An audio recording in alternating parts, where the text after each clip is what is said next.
c'est parti. De Concordance des Dents, qui est donc une émission de France Culture. Donc oui, tu as fait une petite présentation avant de lancer.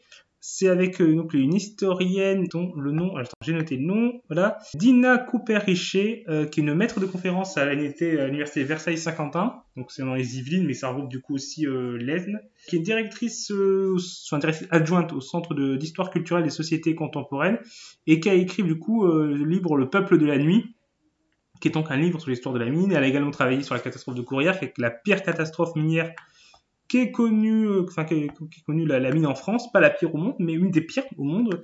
La pire au monde, il me semble que c'est une catastrophe minière en Chine, qui a fait beaucoup plus de morts.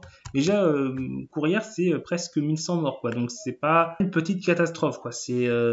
Voilà, c'est en 1906, mars 1906, mais de toute façon, on en reparlera dans l'émission. On en reparlera. Et puis, voilà. Et donc, à l'invité de France Culture pour en parler. Salut XP. Ah, et merci XP pour l'abonnement. Tu es le tout premier à t'abonner à la chaîne Histoire d'apprendre. Merci beaucoup. Merci. Alors, j'ai pas encore d'emotes spéciaux, des trucs comme ça, parce que ça fait genre même pas une semaine que j'ai les abonnements activés. Et j'ai les examens qui approchent, j'ai pas le temps de préparer ça. Mais cet été, il faut vraiment que je travaille sur la chaîne Twitch pour la rendre... pour préparer des trucs, des emotes, des trucs comme ça. Et du coup, c'est juste la lapine d'huître. Bah écoute, lapine d'huître, merci. Ça se prononce de manière plus simple que ça en avait l'air, donc tant mieux. Et donc, je lance tout de suite France Culture. Vous me dites si vous entendez bien. Et intitulé Le Peuple de la nuit, le monde de la mine.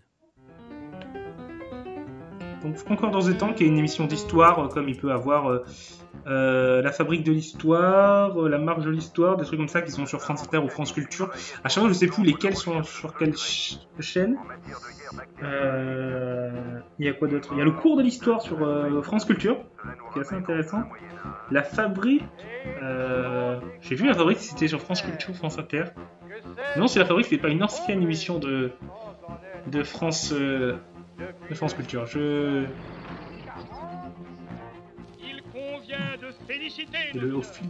Aussi au fil de l'histoire, qui est sur France Culture. Pas juste dire bonjour. Bah écoute, tu as dit bonjour, c'est très bien. Tu sens t'es le bienvenu, que tu restes ou tu restes pas.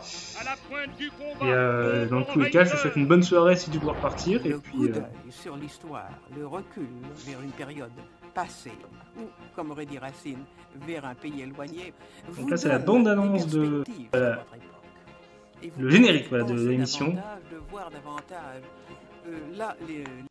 Des 33 mineurs du Chili. Non, je voulais avancer, mais du coup j'ai trop avancé. Il n'y a pas énormément de précision pour régler le timer dessus. Ah oui, et puis aussi, il y a des moments, il y a des musiques, il y a plusieurs musiques qui rythment l'émission que je vais sauter pour éviter en fait éventuellement des problèmes de droit d'auteur sur Twitch. Je sais que Twitch aime pas forcément qu'on passe des chansons, donc je pense essayer de les sauter.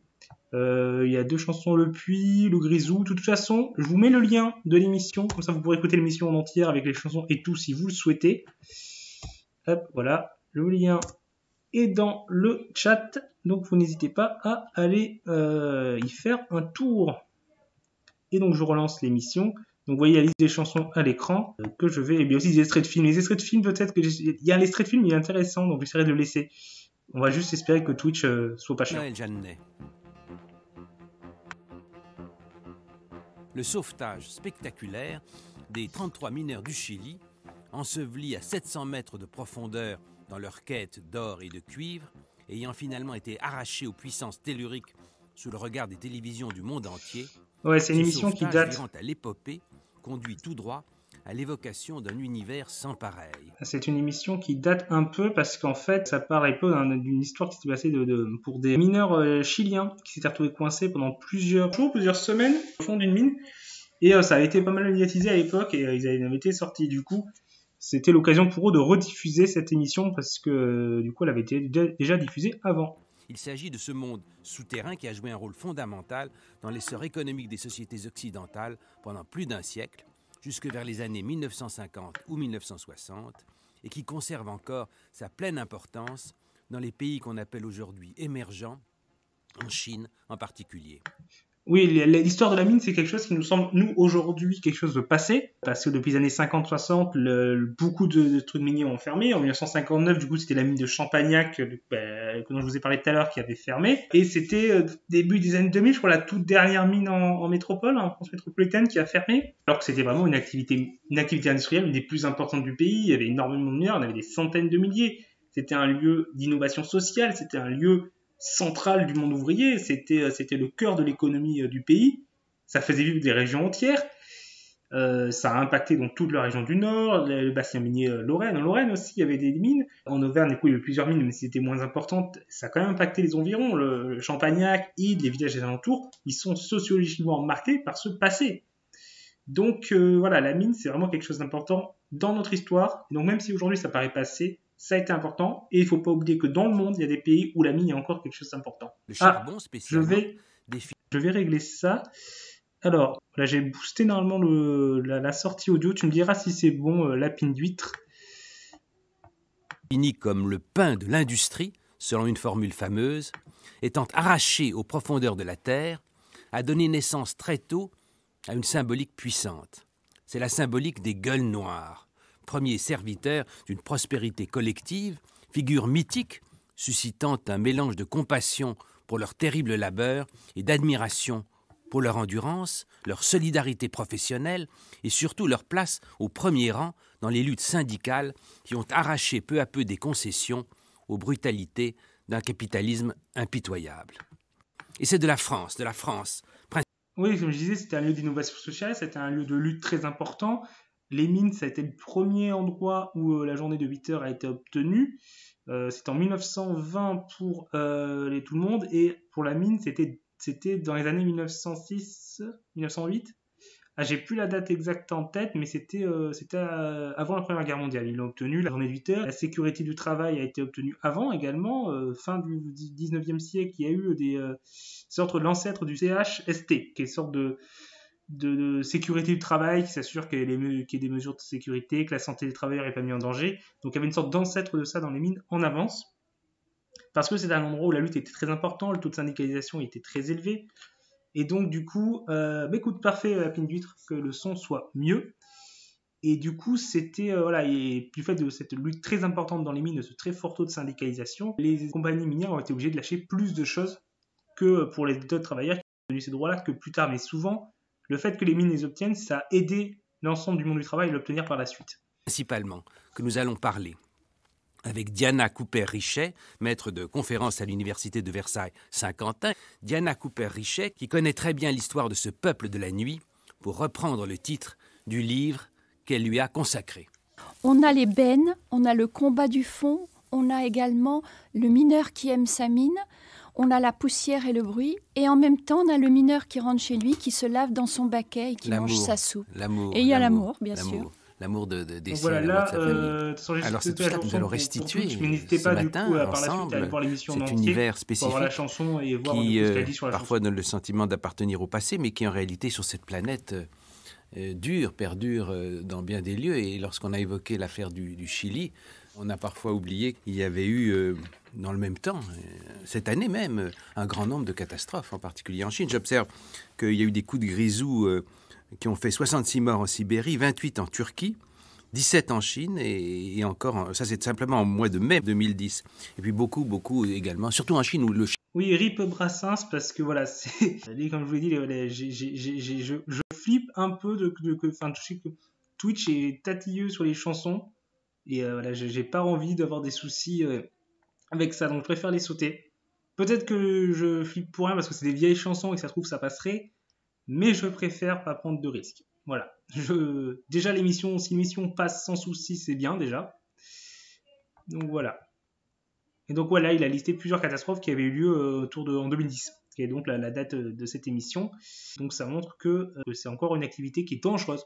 Ça a été une activité très dangereuse pour les mineurs en France. Il y a eu, comme on a vu, il y a eu catastrophes de Courrières, mais il y en a eu plein d'autres. Même à Champagnac, il y a eu plusieurs catastrophes. Il y en a eu avant, là, il y a eu une avant Courrières, il y en a eu une à Champagnac qui avait fait plusieurs morts. Il y a eu des éboulements, il y a eu plein de soucis. Et ça, c'était un peu partout dans le secteur des mines. Le charbon garde une très grande importance. Oui, le charbon garde une très grande importance et surtout, je crois que ce qui est à noter, c'est que les conditions de travail, si elles ont changé, laissent quand même demeurer une très très grande part de danger.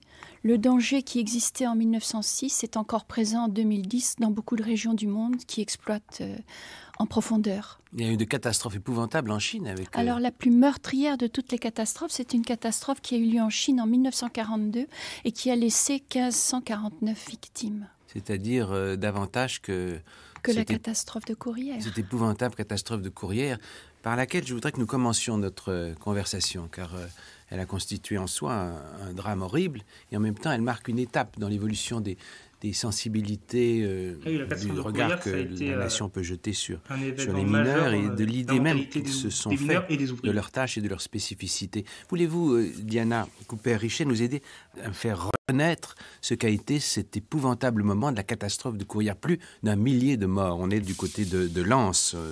Oui, on est à Courrières, dans la commune de... Alors juste, du coup, j'ai revérifié. Alors l'ancêtre du CHSCT, c'est... En 1890, un délégué de la sécurité des ouvriers mineurs.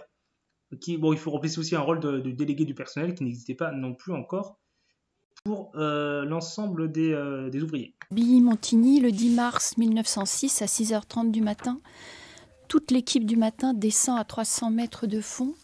Et à ce moment-là, se produit un coup de poussière. On a découvert maintenant récemment, grâce aux recherches qui ont été faites, que c'est un coup de poussière qui est à l'origine de la catastrophe de Courrières. La poussière qui était en suspension dans l'air, poussière de charbon, donc poussière inflammable. De charbon inflammable, a été sans doute enflammée par une des lampes que portait. Donc oui, Courrières, c'était un coup de poussière, pas le coup de grisou qui est pourtant la catastrophe, le danger le plus connu, emblématique des accidents des mines. Mais du coup, il y a le coup de poussière. C'est le coup de grisou, c'est un gaz. Grisou, le coup de poussière, c'est pas du gaz, c'est de la poussière de charbon mais qui est aussi inflammable et qui représente aussi un gros danger pour les mineurs. Les mineurs, qui étaient des lampes nues, et la flamme, au contact des poussières, a créé une explosion gigantesque. Comme il y avait des poussières dans toutes les galeries, tout ceci a créé une immense explosion, un coup de poussière. Et si quelques mineurs ont pu remonter à la surface, il est clair que 1100 étaient emprisonnés au fond et ne pouvaient pas remonter. Donc cette catastrophe va marquer les esprits. Elle va marquer les esprits parce qu'elle va être un rebondissement, un petit peu comme la catastrophe qui s'est déroulée au Chili, mais à une échelle beaucoup, beaucoup plus grande, puisqu'il s'est agi au Chili de 33 mineurs, alors qu'il y en a 1100 qui sont au fond à Courrières. Alors, ces mineurs sont au fond, on les perd de vue complètement, il n'y a pas les moyens modernes pour essayer de les retrouver, et on abandonne les recherches au bout de 4 jours. La compagnie décide qu'il faut arrêter les recherches. Sur quoi arrive une sorte de miracle? Oui, miracle. 3 semaines après, 13 ou 14 mineurs remontent à la surface par leurs propres moyens. Ils ont vécu en buvant leur urine et en mangeant de la viande de cheval, de ces chevaux qui travaillaient au fond. Et 5 jours plus tard, un autre mineur, tout seul, arrive à remonter. Et on découvre aussi qu'il y a des chevaux. Donc voilà, au bout de quelques jours, on a abandonné les recherches. Les compagnies ont décidé d'abandonner les recherches parce que ça coûtait cher de faire des recherches. Et puis quand on fait les recherches, on ne veut pas remettre en fonction les mines. Donc ça retarde le moment où on va pouvoir à nouveau exploiter le charbon et donc gagner de l'argent. Et donc au bout de quelques jours, on arrête. Sauf qu'en fait, il y avait encore des mineurs en vie qui ont pu sortir par eux-mêmes. Et le truc, c'est qu'il y en a en vie qui ont réussi à sortir par eux-mêmes, mais combien étaient encore en vie lorsqu'on a arrêté les recherches et n'ont pas réussi à sortir par eux-mêmes? Combien de personnes, de mineurs, sont morts parce que la compagnie a voulu arrêter les recherches pour pouvoir redémarrer plus vite son activité? Et ça, cette question-là, dont on n'a pas de réponse, mais elle a choqué l'opinion publique. Ça a choqué. Des vies avaient été sacrifiées pour le profit. Et alors, c'était pas en soi nouveau dans le capitalisme de l'époque et encore aujourd'hui, mais là c'était vraiment très visible. C'était même pas où on renonce un peu à des conditions de travail dignes et bonnes pour la santé pour faire plus de profit. Là c'est vraiment, on n'essaye pas de sauver les gens parce que ça coûterait de l'argent. C'était vraiment extrêmement visible et ça a choqué. qui sont encore en vie ou qui vont mourir un mois après la catastrophe. Or, les recherches ont été arrêtées. La situation est donc très différente de celle qui a été celle du Chili il y a quelques jours. Mais l'attention portée par l'opinion publique, par le truchement de la presse en particulier, est équivalente. Oui, on peut dire que ce sont deux catastrophes qui ont été très médiatisées. Parce qu'au moment de Courrières, il y avait, comme au Chili, un campement sur le carreau de la mine, avec les familles qui attendaient, qui étaient dans l'attente de nouvelles, et les nouvelles n'étaient pas celles que l'on avait au Chili. Il y avait la presse, l'illustration, on peut encore consulter l'illustration. Est-ce que c'est vraiment de la viande de cheval ? Alors peut-être qu'il y a eu autre chose que de la viande de cheval à un moment, mais il y avait des chevaux au fond de la mine, parce que les chevaux étaient utilisés par les mineurs et par les compagnies minières pour transporter le charbon, et en fait il y avait des écuries sous terre où les chevaux étaient amenés assez jeunes, et ils y restaient jusqu'à leur mort. Donc, ou alors ils sortaient pour aller à l'abattoir. Mais les pauvres bêtes souvent ne revoyaient plus jamais le soleil. Et du coup, oui, il y avait des chevaux au fond. Donc qu'ils aient pu survivre en mangeant des chevaux, c'est tout à fait cohérent. C'est tout à fait possible et ça n'a rien de surprenant. Par contre, est-ce que certains ont dû manger de la viande humaine à un moment parce qu'ils n'avaient pas accès à la viande de cheval ? C'est possible. C'est malheureusement possible et je suppose qu'ils ont préféré dire qu'ils avaient mangé de la viande de cheval plutôt que de dire on a mangé de la viande humaine. Clairement, ça passait bien mieux pour l'opinion publique et pour globalement tout le monde, quoi. Donc, mais voilà, donc difficile de le savoir, mais c'est possible que c'était de la viande de cheval quand même. C'est quand même, ce serait pas du tout étonnant. Aujourd'hui, l'illustration se fait le reflet de toute cette catastrophe. C'est un hebdomadaire qui a beaucoup de succès, avec un grand nombre de dessins et déjà de photographies, l'illustration des frères Bachet. Voilà, il y a des dessins qui sont faits sur place. On croque les premiers enterrements et ces obsèques, c'est 800 mineurs qui sont enterrés dès le 14 mars. Et puis, il y a des similitudes aussi sur le plan des secours. On fait appel à l'extérieur parce que la compagnie de Courrières n'avait pratiquement rien pour secourir les mineurs au fond. Donc on va faire appel, même dans ces années 1906, on va faire appel à des secouristes allemands qui arrivent avec des appareils très spéciaux qui permettent de respirer. Alors... Ouais, ça aussi, ça a pu choquer le fait que la compagnie n'avait pas prévu de quoi secourir les mineurs. Ça aussi, c'est quand même assez choquant de se dire, oui, ils ont une exploitation minière, mais ils prévoient rien pour secourir les mineurs. C'est quand même chaud, quoi. Et du coup, ça aussi, ça a contribué à choquer l'opinion publique et a contribué à mobiliser par la suite. Ils en parleront après qu'il y a eu une grosse mobilisation sociale des mineurs, mais aussi au-delà du monde ouvrier entier, après cette catastrophe. Alors qu'il y a du gaz au fond, et ça fait penser un petit peu à ce qui s'est passé au Chili, où on a fait par exemple appel à des spécialistes de la NASA. Donc il y a des parallèles à faire entre les deux catastrophes. Le mot de rescapé, on ne le sait pas toujours, date de ce moment-là. La presse parisienne s'est emparée d'un mot wallon, d'un mot vallon, venu d'outre-Quiévrain, venu de Belgique. Et on a parfois aussi utilisé, non pas le mot de rescapé, mais de escapé. Je crois qu'il faut aussi rappeler que le sauvetage qui s'est déroulé au Chili n'est pas le premier du genre, parce qu'on a beaucoup dit ces derniers jours que c'était le premier du genre. Mais je voudrais rappeler qu'il y a eu une catastrophe en Allemagne, dans une ville qui s'appelle Legende. Et là, en 1963, il y a eu un éboulement de 500 000 mètres cubes de boue, et qui a fait que 11 mineurs ont été enfermés au fond, pas très profondément, à 58 mètres de profondeur, et on les a remontés au bout de quelques jours dans une espèce de bombe qui ressemble à la nacelle phénix du Chili qui s'appelait Dahlbusch. Et on a réussi à la faire remonter dans une nacelle qui ne faisait que 52 cm de diamètre.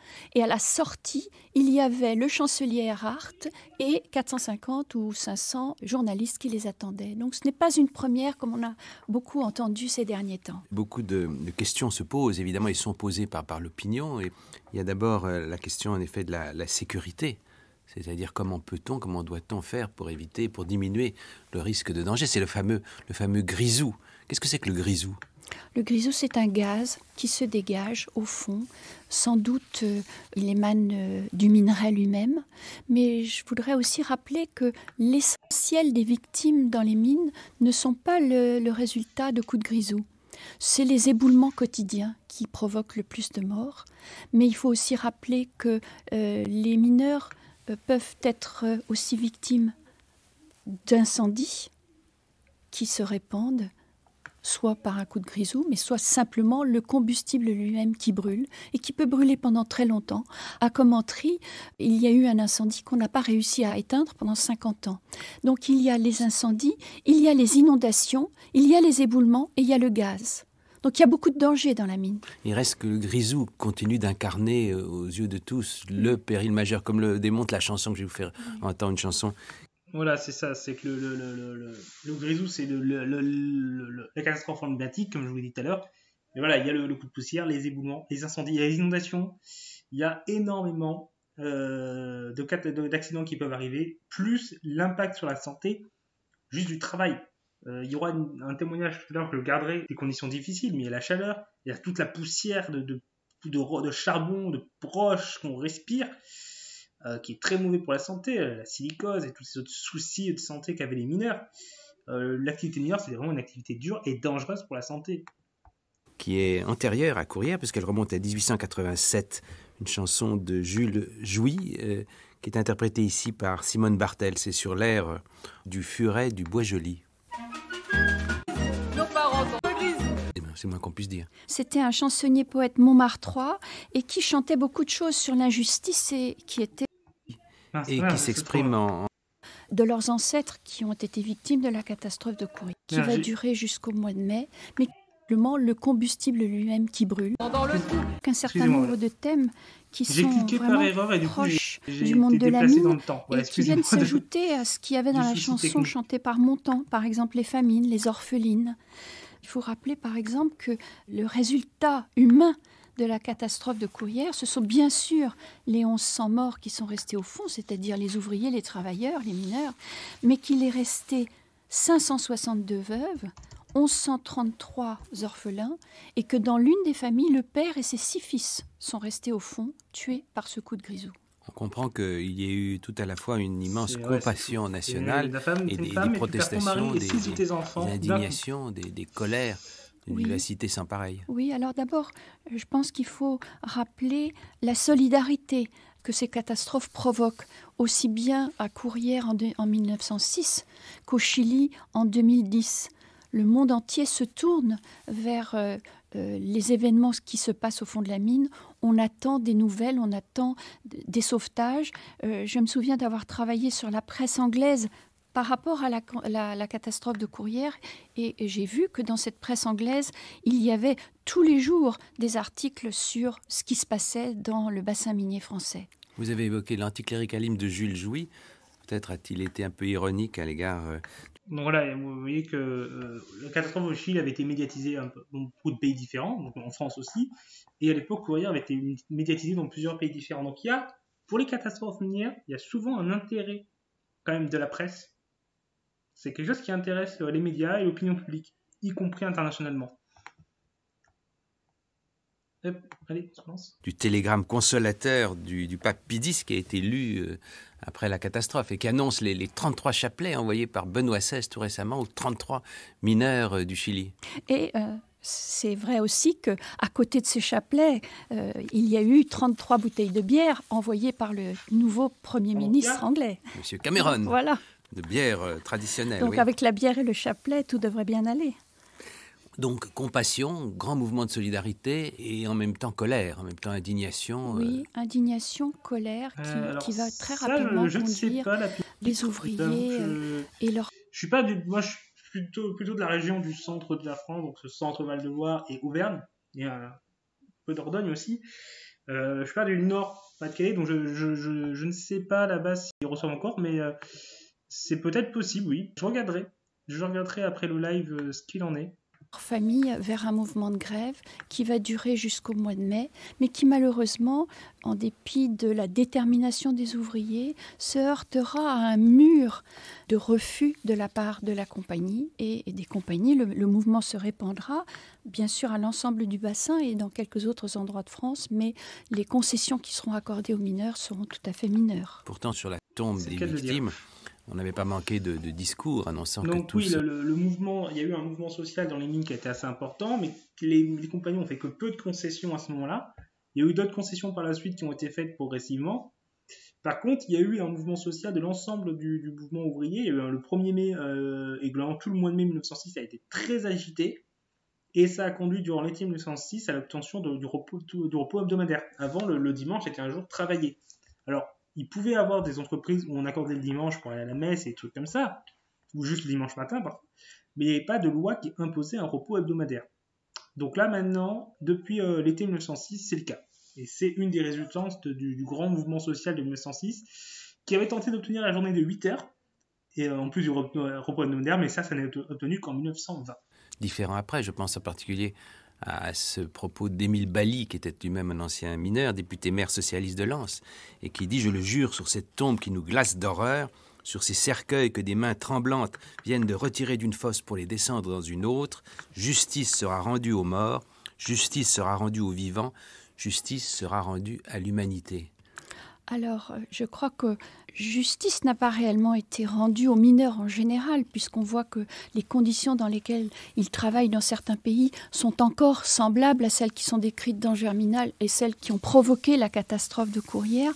Par contre, d'une certaine façon, justice a été rendue puisque il y a une mémoire très forte de la catastrophe de Courrières qui est encore vivante aujourd'hui.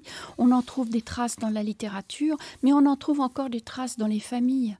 Beaucoup de familles parlent encore de leurs ancêtres qui ont été victimes de la catastrophe de Courrières. Il y a aussi des répercussions politiques à hauteur nationale. On évoque dès ce moment-là, dans la bouche en tout cas des députés socialistes, la nationalisation, qui n'interviendra qu'après 1945. Oui, la nationalisation, c'est un vieux rêve des mineurs. En fait, les mineurs ne parlent pas pendant très longtemps de nationalisation, mais ils parlent de la mine aux mineurs, en espérant qu'un jour, la mine pourra être exploitée par ceux qui la travaillent. Donc là, c'est vraiment une idée d'autogestion de la mine, et là, on retrouve une idée qui peut se trouver chez les anarchistes ou chez les marxistes, c'est-à-dire soit le côté autogestion des anarchistes, soit le côté c'est au prolétariat de pouvoir décider ce qu'on fait de l'outil de travail. L'outil de travail ne doit pas être une propriété privée gérée par la bourgeoisie, mais une propriété collective gérée par le prolétariat. Donc on peut retrouver ces deux idées-là qui étaient présentes chez les mineurs, plus que l'idée de nationalisation qui en soi, c'est donner la gestion à quelqu'un d'autre que le patron, mais qui n'est pas nous. Alors souvent, c'est quand même, ça peut être mieux que le patron parce que quand la nation est un état démocratique, on a quand même certaines prises dessus. Et voilà, mais c'était pas forcément la revendication prioritaire. La nationalisation ne s'est imposée que par la suite. Et elle a été faite en 1945, après la Seconde Guerre mondiale. C'était un des éléments qui était dans le programme du CNR de nationaliser des secteurs importants, dont l'énergie, donc les mines de charbon. Et il faudra attendre longtemps. Il y a quelques petites expériences de mines aux mineurs qui ont été tentées, comme elles ont été tentées dans les années 80 et un petit peu plus tard, par exemple au Pays de Galles, mais c'est une tâche difficile que de mener ce projet à terme. On ne peut pas exclure néanmoins que la catastrophe de Courrières ait poussé à une certaine évolution dans les comportements sociaux, dans la législation. Après tout, c'est quelques mois plus tard que Clemenceau, devenant président du Conseil, crée pour la première fois un ministère du Travail et de la Prévoyance sociale confié à René Viviani. Oui, et les mineurs, je pense, sont très soucieux de leur protection. Ils savent qu'ils travaillent dans un milieu dangereux, que leur métier est dangereux. Beaucoup d'entre eux, même en n'étant pas tout à fait croyants, se signent avant de descendre. Autogestion. Autogestion, mine indépendante. Oui, mais l'autogestion, oui, ça peut être du bon. Après, c'est clair que c'est toujours un peu compliqué, surtout quand on n'a pas l'habitude. Il y a toujours une période de transition qui est compliquée entre la gestion capitaliste et l'autogestion. Et puis voilà, il faut aussi que le problème de l'autogestion, quand elle est isolée, c'est qu'elle se retrouve insérée dans un marché capitaliste où les règles ne sont pas forcément adaptées, mais les mieux adaptées pour un fonctionnement d'autogestion. Mais voilà, ça peut être des expériences tout à fait intéressantes. Chaque matin, et c'est pas seulement en Pologne, c'est aussi dans d'autres pays. Et c'est vrai que les mineurs ont été soucieux de se protéger et d'obtenir de l'État qu'il les protège. C'est pour cette raison sans doute que dès 1890, il y a eu des délégués à la sécurité minière, c'est-à-dire des gens qui étaient chargés ou déchargés d'une partie de leur travail pour descendre dans la mine, voir dans quelles conditions les mineurs allaient travailler. Une étape importante dans l'histoire de la législation sociale. Oui, c'est une étape importante et c'est vrai que, par exemple, certains délégués à la sécurité minière comme Rick ont joué un rôle important lors de la catastrophe de Courrières. Ils ont prévenu les compagnies qui avaient du danger. La compagnie comme ça, c'est pas une analyse approfondie ces non plus. délégués existaient. En 1894, une nouvelle loi a été votée qui prévoit une retraite et puis qui rend plus cohérent le système des caisses de secours minière. Et puis en 1914, l'ensemble est encore amélioré. Et il sera encore amélioré en 1947 avec le statut des mineurs et la vraie sécurité sociale minière. Donc ça a été un combat de tous les instants pour les mineurs, se protéger et obtenir que les compagnies et l'État participent au financement de ce système. Pour ne pas rester trop abstrait, Diana Cooper-Richet, je voudrais que nous restituions ce qu'était ce travail dans la mine. Et pour le faire, cette ambiance spécifique, ce monde de dureté, de courage et de peur. Le mieux, je crois, est de donner la parole à un ancien mineur. Du coup, là, c'est un qui témoignage est Jean Wisniewski, et qui s'exprime en 1997 dans une émission de France Culture, Lieu de mémoire. La productrice est Marion Thibat. Il faisait chaud au fond de la mine. Il faisait très chaud. Parfois, j'ai déjà travaillé même par 40 degrés de chaleur. On était très peu vêtus. On avait une petite culotte sale, disons, rangée par la sueur. Et autour de notre ventre, on serrait une serviette éponge. Pourquoi? Parce que pour recueillir toute la sueur qui descendait le long de notre corps. C'était, disons, infernal de travailler dans ces conditions-là.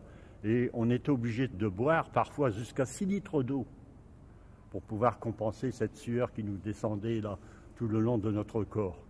Et on avait aussi, disons, des bottines.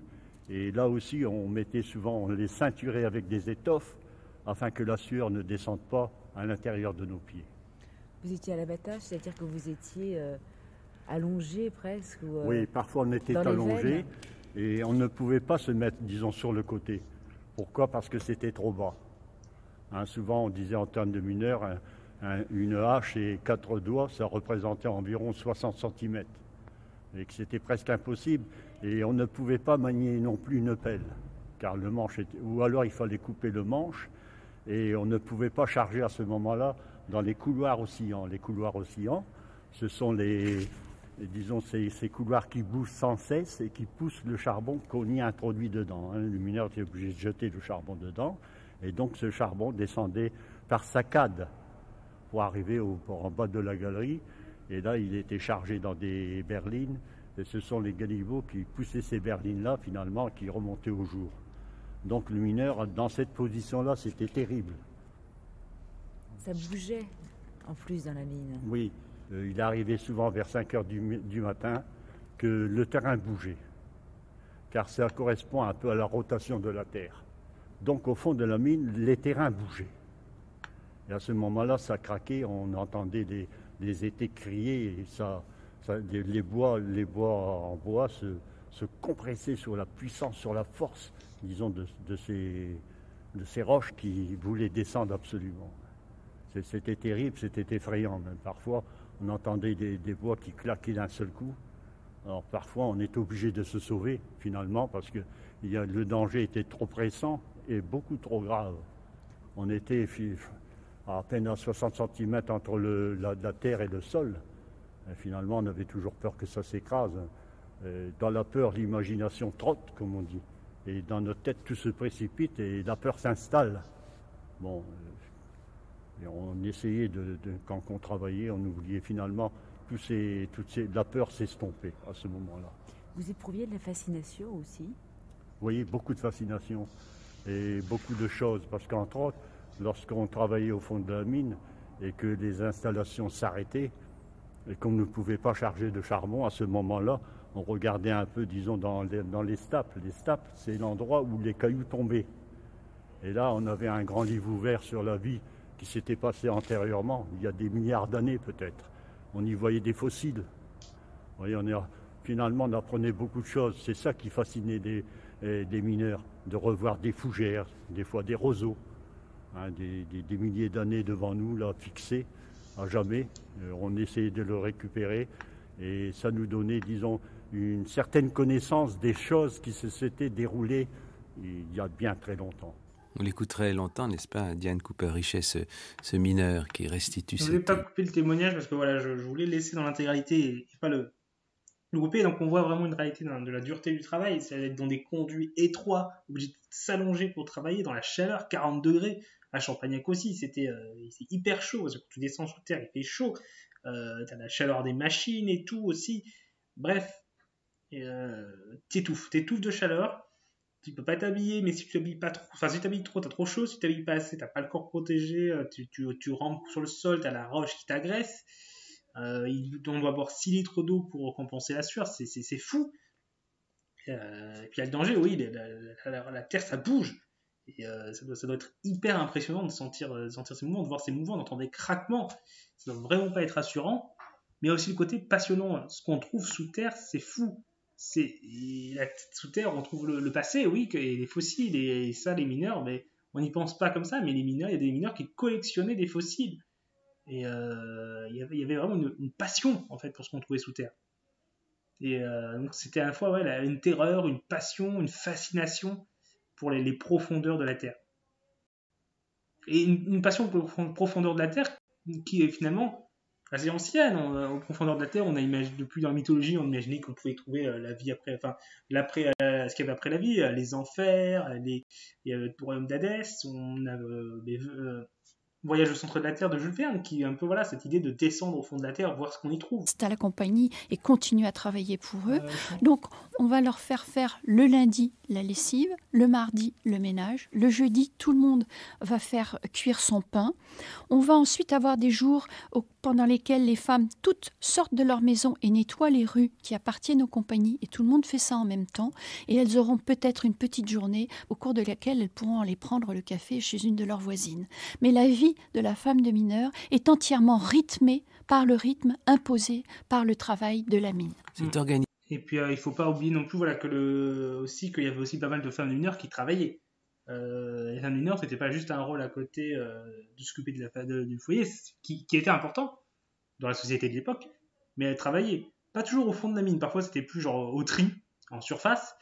En tout cas, à Champagnac, c'était le cas. Mais la femme de mineur travaillait aussi régulièrement. Donc parfois, elle avait en plus de gestion du foyer, elle avait le travail. Donc déjà, il y avait cette double journée de travail de la femme qui déjà à l'époque se trouvait et qui aujourd'hui existe encore, même si au moins aujourd'hui, les journées de travail ne sont pas de 12 heures, mais plutôt de 7-8 heures. 7 heures plutôt maintenant. Quand il n'y a pas d'heures supplémentaires. Pas comme moi j'ai travaillé à l'usine où les journées étaient plutôt de 8-9 heures. On faisait pas mal d'heures sup et ça va, c'était bien payé, mais au moins on était payé pour les heures sup, mais ça faisait des sacrées journées. Mais en tout cas, oui, il y a une description du coup de la vie de la femme de mineur au-delà de son travail à la mine, mais il y avait également le travail à la mine pour une partie d'entre elles.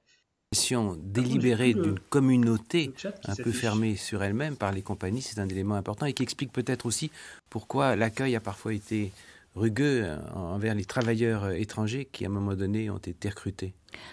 Les travailleurs étrangers arrivent avec d'autres habitudes. Les travailleurs étrangers arrivent souvent seuls. Ils ont une façon de vivre, ils ont une façon de travailler, ils ont une façon de manger qui ne correspond pas aux coutumes, à la sociabilité qui est celle de la mine et qui a été forgée au cours du siècle. Les Polonais, par exemple, qui arrivent en grand nombre dans le Nord, sont directement concernés par ce que vous dites. Ah oui, bien sûr, les Marocains, les Polonais vont vivre entre eux avec leurs habitudes. Les Polonais arrivent avec leur société de gymnastique, ils arrivent avec leur propre curé, avec leurs propres religieuses. Ils ont leurs écoles, ils ont leurs journaux et ils vivent entre Polonais pendant très longtemps, jusqu'à bien sûr se mêler un peu avec la population locale. Je voudrais que nous nous attachions maintenant à évoquer ce qu'était cette culture spécifique du monde des mineurs et la manière dont d'ailleurs elle a été parfois mythifiée au dehors par la littérature. Alors, donc oui, là ça parlait du coup des mineurs étrangers polonais, beaucoup de Polonais sont venus travailler en France. Donc il y en a eu dans le Nord, mais il y en a eu du coup à Champagnac. D'ailleurs, au musée de la mine, il y a parfois des Polonais qui viennent et qui disent « Ah oui, il y a mon grand-père qui est venu bosser, qui a bossé là ». Donc il y a du tourisme international dans le petit village de Champagnac, dans le Cantal. Grâce à ça. Il y a également quelques Yougoslaves qui ont travaillé à la mine. La culture du peuple de la nuit, c'est une culture métissée. D'abord, il y a un socle de traditions rurales qui ont été remodelées par l'industrialisation. Oui. Alors, il y a un socle de traditions rurales. Ils vont puiser, par exemple, un certain nombre de leurs jeux, le tir à l'arc, la soule, le bestiaire, c'est-à-dire qu'ils vont par exemple élever des pigeons, ce qui est une tradition relativement locale. Ils vont aussi élever des pinsons pour leur champ, et puis on va faire concourir ces pinsons.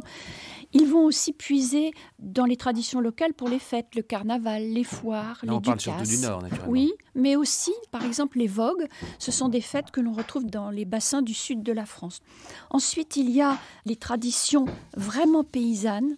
Et on le retrouve dans la culture du jardin, on le retrouve notamment dans ces mineurs qui vont rester longtemps des paysans, mineurs et paysans en même temps. Je dirais que jusque dans les années 1880, certains mineurs vont donner la priorité au travail agricole sur le travail de la mine. Donc s'il y a par exemple une moisson à faire, eh bien ce jour-là, ils n'iront pas à la mine, ils vont faire la moisson. Double métier. Double métier, double journée. Double appartenance en quelque sorte à deux mondes en même temps. Il y avait ça aussi à Champagnac, du coup vu que Champagnac c'est quand même un village rural et que le Cantal c'est un département plutôt agricole, il y avait beaucoup ça aussi, des gens qui étaient mi-agriculteurs, mi-mineurs. Et que du coup, en fait, pendant les saisons où il y avait peu d'activité à la ferme, ils allaient bosser à la mine et voilà. Et il va y avoir un élément supplémentaire qui va s'y ajouter, c'est toute la culture qui va se développer autour des syndicats, avec les grèves, les manifestations, les cafés politiques, autour des partis politiques. Par exemple, le Parti ouvrier français, plus tard le Parti communiste français. Jules Guesde est du Nord. Voilà, Jules Guesde est du Nord. Il y aura beaucoup de militants du Parti ouvrier français dans la commune d'Avion, par exemple. Un des partis qui s'est réuni pour fonder la SFIO. Les mineurs vont s'accommoder d'un certain nombre de choses qui leur sont imposées. Par exemple, les compagnies veulent imposer une pratique religieuse. Alors les mineurs ne veulent pas, bien sûr, froisser les compagnies parce que ça leur vaudrait, dans bien des cas, un renvoi. Ils vont effectivement faire la communion à leurs enfants, se marier religieusement, mais ils se marient souvent religieusement après avoir eu plusieurs enfants. Ils font la Sainte Barbe, qui est la sainte qui protège les mines, mais ils font la Sainte Barbe, pas vraiment sur le plan religieux, mais plutôt pour faire la fête entre eux. Dans le Nord, il y a aussi une spécificité langagière. Il y a certaines manières de parler qui constituent aussi un élément de cette complicité. Et ça leur donne une possibilité de parler entre eux et de rester entre eux avec leur propre langue. Le rouchi, qu'est-ce que c'est que le rouchi ? Le rouchi, c'est un patois du Nord dans lequel on a ajouté un certain nombre de mots techniques qui proviennent du travail de la mine. Vous évoquez les combats syndicaux, les batailles sociales. Alors naturellement, il faut faire une place à Germinal, qui a joué un rôle fondamental, Germinal de Zola, pour faire mieux connaître les mineurs au reste de la société et d'une certaine façon faire une prise de conscience des mineurs eux-mêmes sur ce qu'ils étaient. Il y a eu au moins 3 grands films tirés du Germinal de Zola, qui est publié en 1886, le film de Capellani, et puis plus récemment, il y a une quinzaine d'années, le film de Claude Berry, de regretté Claude Berry. J'ai choisi un extrait de celui d'Yves Allégret, qui est de 1963, où on retrouve Bernard Blier dans le rôle du directeur et Jean Sorel dans le rôle de l'entier. Monsieur le directeur, c'est parce que je suis un ouvrier, comme vous dites, dans les films de Germinal, que les camarades m'ont chargé. Il y a eu plusieurs films, donc, du coup, sur Germinal, enfin, voilà, c'est pas la révolte que nous voulons, c'est la justice. Une belle chose, mais continuez. Notre situation est toute simple. On travaille 12 heures par jour et on crève de faim. Oui, vous faites un métier très dur et qui devrait être mieux payé. Mais nous traversons une crise terrible. Monsieur Hennebeau, crise ou pas crise, notre vie est toujours la même. Avec vos nouveaux tarifs, il nous sera encore plus difficile de joindre les deux bouts. Alors, votre barème, on le refuse. Pardon ? La compagnie peut écrire tout ce qu'elle veut sur ses affiches. Nous, on refuse. Voilà. C'est dit. Alors la compagnie n'est plus libre de décider ce qu'elle veut ? C'est ça qui doit changer. Je vous en prie, ne parlons pas tous à la fois. Et voyons, avec ces nouveaux tarifs qui provoquent votre colère, ce que veut la compagnie, c'est assurer votre sécurité. C'est gentil de sa part, mais elle veut que ce soit nous qui la payons. Évidemment, puisque c'est la vôtre. À partir d'ici, j'ai mieux que notre camarade Lantier vous explique lui-même. Mais vous avez raison. Mieux vaut entendre le vrai meneur. Celui qui se cache derrière les meilleurs ouvriers. Je ne me cache pas, monsieur Hennebeau. En appliquant les nouveaux tarifs, la compagnie nous reprend ce qu'elle a l'air de nous donner. Et avec un bénéfice encore. Non. Mon idée, c'est que notre sécurité, c'est à vous de la payer. Ça, c'est nouveau. Justement. Nous ne discutons pas des tarifs, mais d'un principe. Quand on envoie des hommes creuser sous terre, c'est à la compagnie d'assurer leur sécurité. Et puis quoi encore? Mais pendant que nous rêvons, pourquoi ne pas continuer? Ça serait agréable, n'est-ce pas, de ne travailler que 10 heures par jour, de toucher les pensions. Trêve de plaisanterie. Si vous prenez des risques, la compagnie aussi, elle a des accidents. J'ai remis vers 40 minutes et quelques, à peu près du coup le moment où on en était. Fondamental, Germinal de Zola, pour faire mieux connaître les mineurs au reste de la société et d'une certaine façon faire une prise de conscience des mineurs eux-mêmes sur ce qu'ils étaient. Il y a eu au moins 3 grands films tirés du Germinal de Zola, qui est publié en 1886, le film de Capellani, et puis plus récemment, il y a une quinzaine d'années, le film de Claude Berry, de regretté Claude Berry. J'ai choisi un extrait de celui d'Yves Allégret, qui est de 1963, où on retrouve Bernard Blier dans le rôle du directeur et Jean Sorel dans le rôle de Lantier. Monsieur le directeur, c'est parce que je suis un ouvrier, comme vous dites, que les camarades m'ont chargé. Enfin, voilà, c'est pas la révolte que nous voulons, c'est la justice. Une belle chose, mais... Continuez. Notre situation est toute simple. On travaille 12 heures par jour et on crève de faim. Oui, vous faites un métier très dur et qui devrait être mieux payé. Mais nous traversons une crise terrible. Monsieur Hennebeau, crise ou pas crise, notre vie est toujours la même. Avec vos nouveaux tarifs, il nous sera encore plus difficile de joindre les deux bouts. Alors, votre barème, on le refuse. Pardon? La compagnie peut écrire tout ce qu'elle veut sur ses affiches. Nous, on refuse. Voilà. C'est dit. Alors la compagnie n'est plus libre de décider ce qu'elle veut? C'est ça qui doit changer. Je vous en prie, ne parlons pas tous à la fois. Et voyons, avec ces nouveaux tarifs qui provoquent votre colère, ce que veut la compagnie, c'est assurer votre sécurité. C'est gentil de sa part. Mais elle veut que ce soit nous qui la payons. Évidemment, puisque c'est la vôtre. À partir d'ici, j'ai mieux que notre camarade Lantier vous explique lui-même. Mais vous avez raison. Mieux vaut entendre le vrai meneur. Celui qui se cache derrière les meilleurs ouvriers. Je ne me cache pas, monsieur Hennebeau. En appliquant les nouveaux tarifs, la compagnie nous reprend ce qu'elle a l'air de nous donner. Et avec un bénéfice encore. Non. Mon idée, c'est que notre sécurité, c'est à vous de la payer. Ça, c'est nouveau. Justement. Nous ne discutons pas des tarifs, mais d'un principe. Quand on envoie des hommes creuser sous terre, c'est à la compagnie d'assurer leur sécurité. Et puis quoi encore? Mais pendant que nous rêvons, pourquoi ne pas continuer?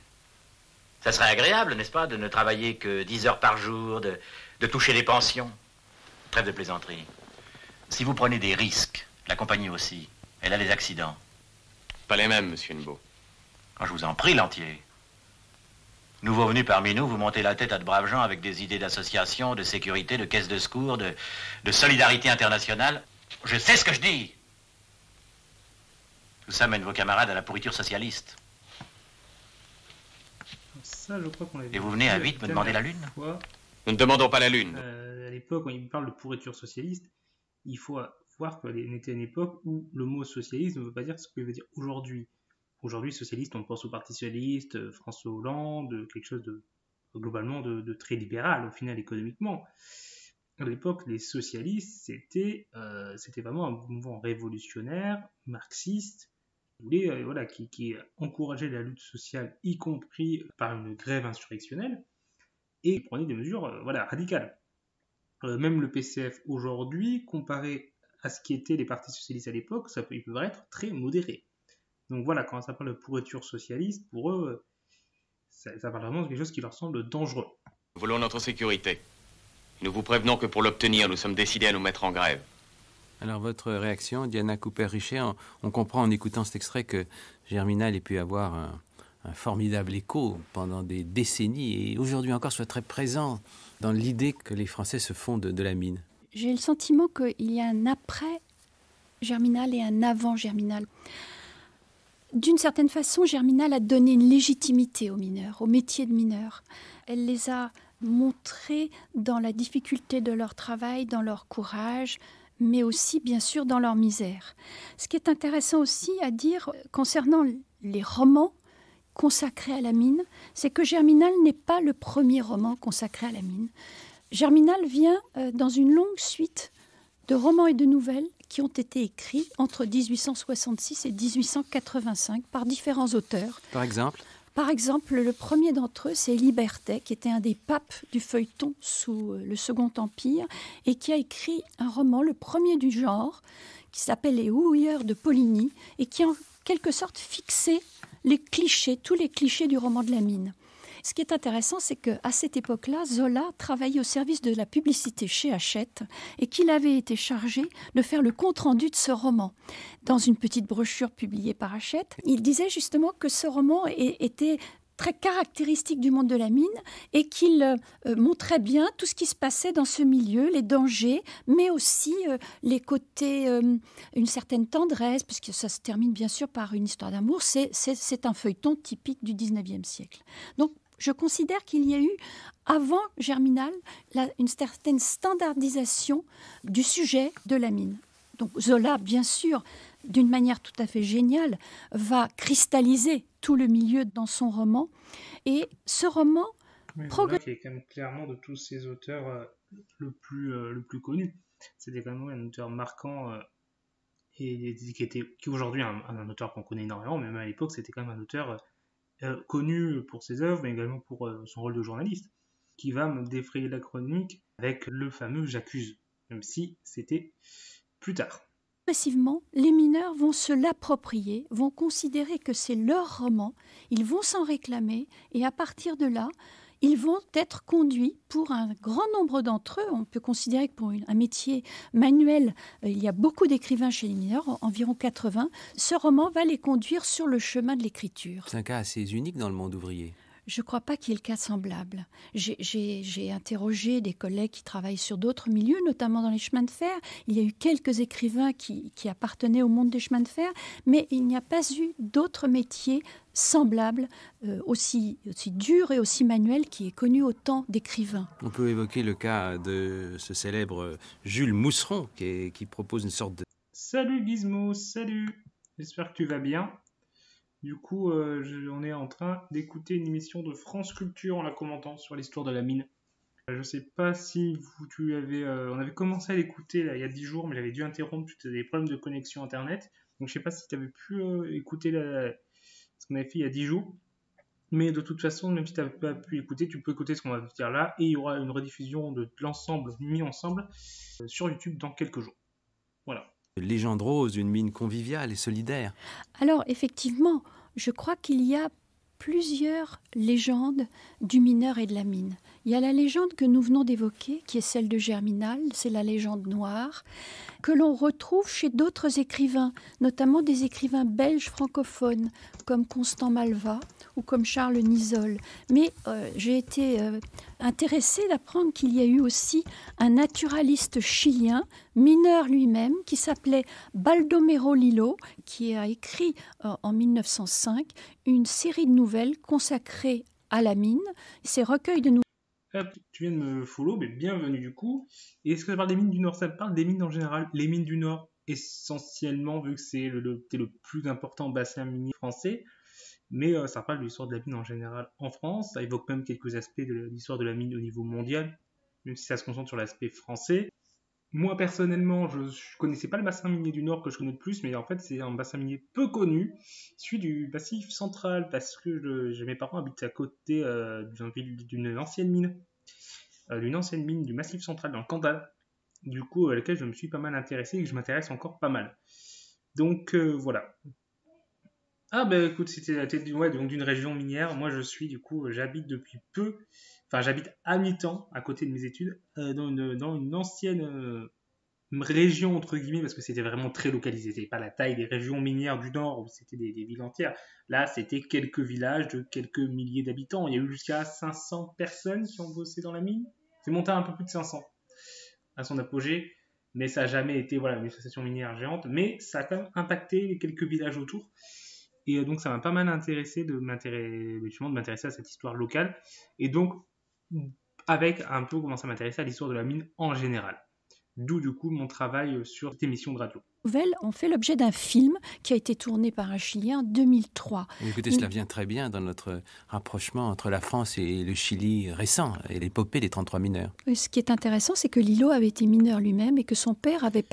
C'est de l'histoire vraiment très locale. Mais du coup, je vais en parler en liant ça avec l'histoire de la mine en France. Est-ce que je vais faire l'histoire de la guerre? Oula. Alors, si tu veux de l'histoire militaire, j'ai une excellente chaîne dont je peux te partager le lien. Parce que l'histoire militaire, c'est pas du tout ma spécialité. J'ai parlé un peu d'histoire militaire de Louis XIV, la guerre de Louis XIV. Je parlerai un peu peut-être de la Seconde Guerre mondiale. Je parlerai peut-être de quelques... À l'occasion, je parlerai d'histoire de la guerre, mais c'est pas ma spécialité. Donc je pense pas faire vraiment une série de vidéos pour en parler. Par contre, parce que moi, ma spécialité, c'est plutôt l'histoire sociale, l'histoire politique. Donc la mine est en plein dedans. Mais du coup, par contre, en termes d'histoire militaire, qui fait de la très très bonne qualité, c'est Sur le Champ sur YouTube. Voilà, je t'ai mis le lien. N'hésite pas à aller le voir après le live. Il parle essentiellement du coup des vidéos sur des batailles, en expliquant ces batailles et en fait en liant comment il raconte la bataille à un élément de l'histoire militaire. Par exemple, voilà, la réalité du combat politique, le fait voilà, que la logistique, l'importance de la logistique dans la guerre. Il prend une bataille où le développement de cette importance a eu un rôle important. Il a aussi fait des vidéos plus générales sur l'armée. Il avait fait une vidéo sur qu'est-ce que la guerre. Voilà, c'est qu'est-ce que la guerre. Il parle des guerres, de certaines guerres aussi, la guerre américano-mexicaine.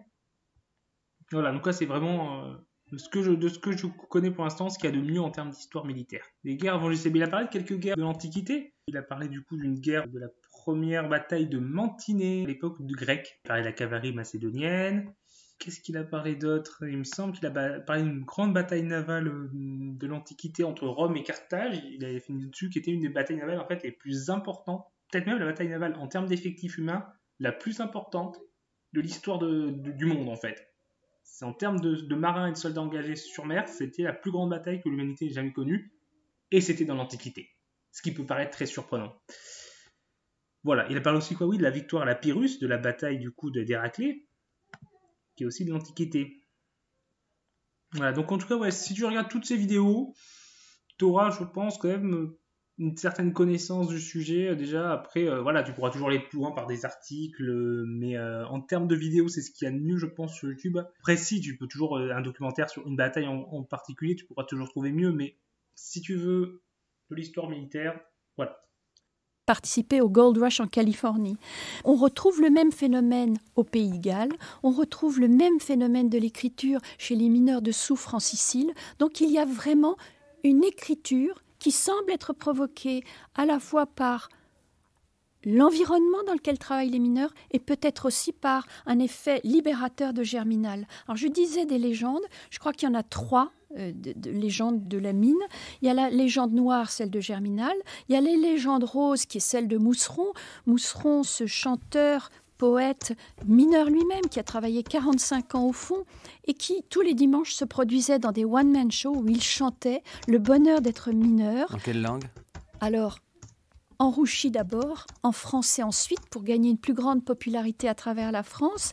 Il voulait donner l'image d'une mine solidaire, d'une mine conviviale, d'homme de courage. Et Mousseron, avec sa légende rose, on le retrouve aussi dans un certain nombre de feuilletons qui ont été écrits sur la mine et qui participent plutôt de cet aspect légende rose que de l'aspect légende noire. Et la troisième veine, alors? Alors la troisième veine, je crois que c'est une veine dont on pourrait trouver l'origine dans le mouvement communiste international, autour de la légende Stakhanov, qui est à la fois une légende et une réalité. Donc ce mineur du Donbass en Russie, qui était capable en 1935 de produire 14 fois la norme et de sortir en 6 heures 102 tonnes de charbon. Alors c'est peut-être aussi une légende. Mais il semble que oui, d'après les recherches récentes. Je crois que c'est plutôt une légende, mais enfin elle a été beaucoup véhiculée. Et cette légende, c'est celle du mineur rédempteur. C'est une légende glorifiée, un mineur qui est capable de sauver l'humanité. Et c'est une légende qui a été beaucoup développée au cours de la bataille du charbon après la Deuxième Guerre mondiale et qui a été relayée par un certain nombre d'artistes, notamment par exemple par André Fougeron en 1951 qui a fait un certain nombre de tableaux commandés par le Parti communiste français, regroupés dans un ensemble qui s'appelle le Pays des mines. On trouve aussi des poèmes d'Aragon, d'Éluard. Mais puisque vous évoquez ce moment, eh bien, je vais vous faire entendre, car en effet c'est important, je vais vous faire entendre Maurice Thorez, qui était le chef du Parti communiste à ce moment-là et qui était en même temps vice-président du Conseil dans les gouvernements de 1946. Après avoir été ministre d'État, il va haranguer des mineurs en août 1946. Le 1er août 1946, on est en Normandie et il faut rappeler que peu auparavant, les charbonnages ont été nationalisés. Maurice Thorez. Pour le grand combat de la Renaissance. Oui, les mines ont été nationalisées à la Libération. C'était un des éléments du programme du CNR de nationaliser du coup l'énergie, l'énergie, c'est un élément très important c'est un élément stratégique important pour un pays. Donc le nationaliser, c'était important et c'était du coup dans le projet et les mines, donc l'énergie, mine de charbon, quoi. Nous nous étions d'abord adressés aux mineurs parce que le charbon est le pain de l'industrie, parce qu'il est à la base de notre relèvement. Depuis l'appel de Vasier, c'est-à-dire depuis juste une année, la production charbonnière a augmenté de plus de 50%, avec environ 160 000 tonnes chaque jour. Nous dépassons de 8% le niveau d'avant-guerre. Succès remarquable. La France est le seul pays, à l'exception de l'Union soviétique et de la Pologne nouvelle, qui puisse s'enorgueillir d'un pareil résultat. En Angleterre, en Belgique, où les houillères n'ont pas été nationalisées. Répondez cela à ceux qui critiquent les nationalisations. La production reste de beaucoup inférieure aux chiffres d'avant-guerre. Il convient de féliciter nos mineurs qui n'ont ménagé ni leur peine, ni leur fatigue, et parfois leur vie. Ils sont demeurés à la pointe du combat pour la reconstruction, comme ils avaient été à la pointe du combat contre l'envahisseur. Eux, qui dès avril 1941, 100 000 se mettaient en grève dans le Nord et le Pas-de-Calais. La victoire du charbon a permis de rallumer les hauts fourneaux, d'alimenter les locomotives, de faire marcher les filatures et les usines de produits chimiques. Vous en avez ressenti, camarades de Rouen, les effets heureux. Il faut rappeler, Diana Cooper-Richer, que Maurice Thorez lui-même était originaire du milieu de la mine, comme il l'a expliqué et dit dans ce grand best-seller communiste qui a été son autobiographie, Fils du peuple. Oui, il a passé, je crois, 245 ou 246 jours à travailler au fond. Effectivement, il a une certaine légitimité de mineur. Et ce qui est intéressant dans le discours de Maurice Thorez, c'est qu'il rappelle la part que les mineurs ont joué pendant la résistance, les efforts qu'ils produisent pour la reconstruction. Mais pour nous qui connaissons la suite de l'histoire, en fait, ces mineurs qui entrent dans la légende dorée dont je viens de parler sont condamnés. En France et dans la plupart des pays d'Europe, elles sont condamnées à changer radicalement leur mode de production ou à fermer. Et en France, dès le mois de juin 1960, il y a des plans d'adaptation qui sont annoncés et les mines vont progressivement fermer et la dernière fermera en 2005. Mais c'est vrai que la mine est très très vivante dans beaucoup d'autres pays. On l'a vu récemment au Chili, mais il y a eu quelques jours après un accident mortel en Bolivie. En Chine, les mines sont très actives. Il y a, je crois, entre les mines privées et les mines d'État en Chine, environ 2400 mines qui fonctionnent.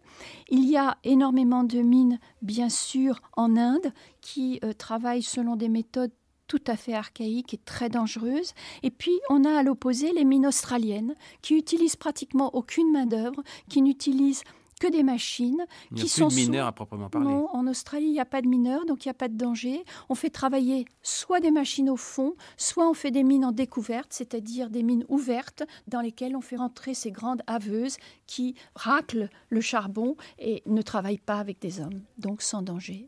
À propos du discours de Maurice Thorez, on doit rappeler que 2 ans plus tard, le monde des mines a été secoué par par des grèves violentes, insurrectionnelles, quasiment insurrectionnelles. Il est vrai qu'entre-temps, les communistes avaient quitté le pouvoir. Et puis il y a la fameuse grève de 1963, à l'époque de la présidence du général de Gaulle, qui a connu à ce moment-là la plus grande baisse de popularité que l'on ait pu observer. Il en parle dans ses mémoires d'espoir. J'ai envie de vous lire ce qu'il en dit. « Les mineurs sont fiers. Ils le sont de leur métier, auquel son caractère rude et dangereux confère une noblesse particulière. Ils le sont de la sympathie dont, pour la même raison, la population les entoure. Ils le sont de leur rôle, exceptionnel dans la nation, tant que celle-ci a, au premier chef, besoin d'eux. C'est pourquoi, si dure que leur soit la mine où ils arrachent le charbon péniblement, dans les ténèbres, menacés et parfois victimes d'éboulements, de coups de grisou, de silicose, ils y tiennent profondément. D'ailleurs, divers avantages de salaire, de retraite, de logement qui leur sont attribués contribuent à les y attacher. Pour des motifs qui sont d'ordre moral en même temps que matériel, ils ressentent donc les mesures restrictives non pas seulement comme un tort infligé à certains d'entre eux, mais encore comme une injustice et une erreur à l'égard de leur vocation. Aussi sont-ils massivement disposés à agir pour amener l'autorité à résipiscence. » Fin de citation. Cette histoire finale pour la France, c'est un monde qui disparaît, scandé par ces tensions bien naturelles, ces chagrins, ces douleurs, ces affrontements. Et en même temps, il me semble qu'il reste très présent dans la sensibilité française aujourd'hui encore.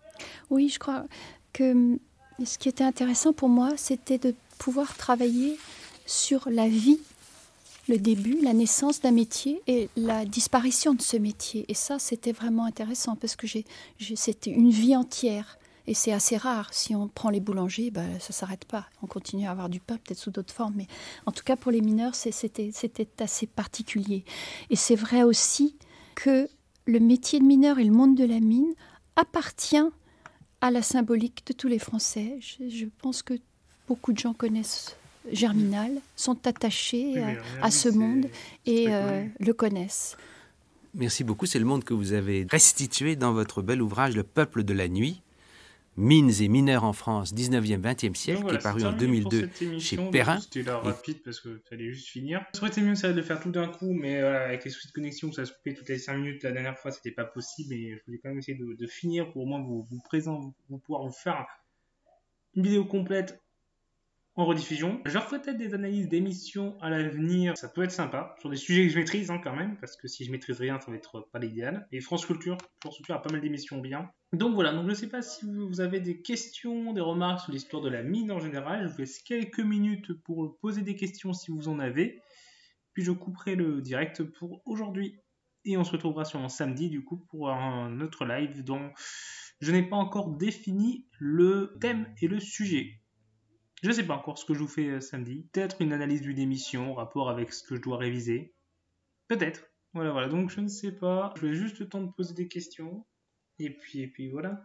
Et puis oui, en attendant, vous posez des questions en termes d'informations. N'hésitez pas à aller voir aussi la chaîne YouTube Histoire d'apprendre, où il y a du coup toutes les rediffs de vidéos de la chaîne.